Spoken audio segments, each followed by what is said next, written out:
মেয়রের শপথ নিয়ে অসত্য এবং বিভ্রান্তিমূলক তথ্য গণমাধ্যমে তুলে ধরার অভিযোগে স্থানীয় সরকার উপদেষ্টা আসিফ মাহমুদ সজীব ভুঁইয়ার পদত্যাগ দাবি করেছেন বিএনপি নেতা ইশরাক হোসেন। পাশাপাশি উপদেষ্টার বিরুদ্ধে দুর্নীতির অভিযোগ তদন্ত করতে দুর্নীতি দমন কমিশনের প্রতিও আহ্বান জানিয়েছেন তিনি। সোহেল সামির রিপোর্ট। জেনেক্সে শিফট করো, লাইফকে লিফট করো। মঙ্গলবার দুপুরে নগর ভবনে সংবাদ সম্মেলনের আয়োজন করেন বিএনপি নেতা ইশরাক হোসেন।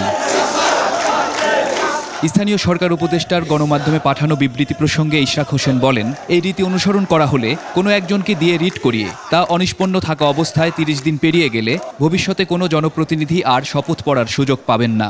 তার এ কথা সত্য হলে ভবিষ্যতে কোনো নির্বাচিত প্রতিনিধি আর শপথ পড়ার সুযোগ পাবেন না।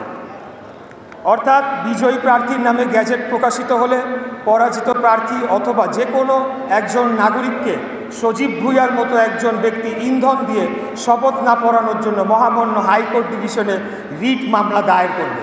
বিভ্রান্তিমূলক তথ্য গণমাধ্যমে উপস্থাপন করায় স্থানীয় সরকার উপদেষ্টার শপথ ভঙ্গ করেছেন বলেও অভিযোগ তার।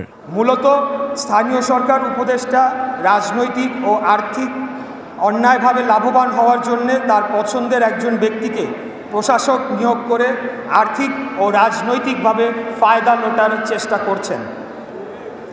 এক্ষেত্রে জনাব সজীব ভুঁইয়া দেশের জনগণের ম্যান্ডেটকে অবজ্ঞা করেছেন।